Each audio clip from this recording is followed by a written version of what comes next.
ஓம் சாய்ராம், ஜெய் சாய்ராம். என் அன்பின் சாய் குடும்ப உறவுகளே, உன்னுடைய புது முயற்சிகள் உனக்கு வெற்றியை தரப்போகிறது.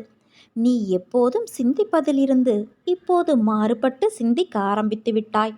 இந்த மாற்றமே உன் வாழ்க்கையின் மிகப்பெரிய மாற்றத்திற்கான அடித்தளமாக அமையப் போகிறது.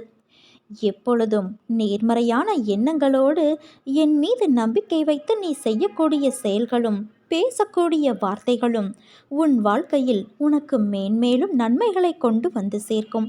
ஆனால் எதை செய்யும் பொழுதும் எதை பேசும் பொழுதும் கொஞ்சம் அதில் கவனமாக இரு. விரைவில் விரும்பிய அனைத்து மாற்றங்களும் உன் வாழ்வில் கிடைக்கும். நீ பார்த்த உறவுகளும் நீ சேர்த்த செல்வமும் உன்னை கைவிடும் பொழுது சாயி என்று சொல்லிப்பார். கை கொடுக்க நான் ஓடி வருவேன்.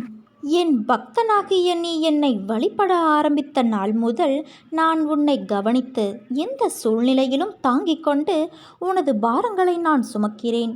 உன் கர்மாவே இதற்கு காரணம். மனதில் சிறு சஞ்சலத்தை தவிர்த்துவிடு, அதுதான் உனக்கு நல்லது. முழு மனதோடு என்னை நம்பி நீ சரணாகதியடைந்தால் அனைத்து இடர்பாடுகளையும் நான் களைவேன். என் அன்பு குழந்தையே, என்றும் உன்னை நான் கவனித்து வருகிறேன். உன் எண்ணம் தடுமாறும்போது உன்னை நல்வழிப்படுத்தி தூய சிந்தனை அளிப்பேன். நீ வேதனைப்படும் காலத்தில் உன்னோடு இருந்து ஆறுதல் அளித்து வேதனை போக்கும் வழியை கூறுவேன். உன் வீட்டில் பாதுகாவலனாக இருந்து உங்கள் அனைவரையும் தீய சக்திகள் அண்டவிடாமல் தடுத்து உங்களை காப்பேன். இல்லறத்தில் நல்லறம் காக்க ஒவ்வொரு நிமிடத்திலும் உன் மனதில் நான் எச்சரிக்கை செய்வேன். உன் எண்ணங்களை ஆராய்ந்து உனக்கு என்ன தேவையோ அதை அளிப்பேன். என்றுமே உன்னை அஞ்ஞானத்தில் மூழ்க விடாமல் சத்திய தர்மத்தை உன் மனதில் புகுத்துவேன். எதுவும் நிரந்தரம் இல்லை என்பதை உணர வைத்து எளிமையாகவும் ஏழ்மைக்கு உதவி செய்ய மனதை தூண்டுவேன். யோசிக்கும் யோசனைகள் சில விஷயங்களில் நீ என்ன செய்கிறாய், என்ன முடிவு எடுக்கிறாய் என்ற உணர்வை கூட உன்னால் புரிந்து கொள்ள முடியாத தருணங்கள் இருக்கும். காற்றில் பறக்கும் துணி போல பட்டும் படாமலும் அந்த நிகழ்வுகளில் உன்னை ஈடுபடுத்தியிருப்பாய். பறப்பது மட்டும்தான் உனக்கு தெரியும். ஆனால் அதை தாண்டி ஒரு தூண்டுகோலாய் உன்னை ஒரு திசைக்கு வழி நடத்தி செல்லும்.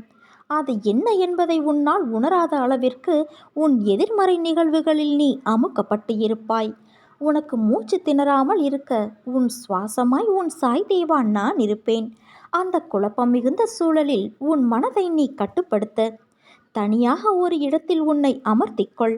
உன் மனதில் எண்ணற்ற குழப்பங்களும் எண்ணங்களும் சுழலும்.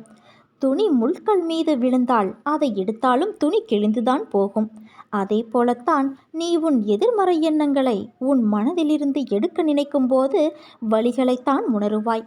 அதனால் அதை அதன் போக்கில் விட்டுவிடு. பிறகு உன் மனம் அமைதியாகும்.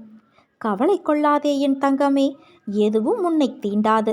உன்னை விட்டு நான் விலகுவதும் இல்லை, விலகி போகும்படி நான் செய்வதும் இல்லை. நீ நம்பிக்கையோடு இருந்தால் நல்லதே நடக்கும். சாயிருக்க பயமேன்.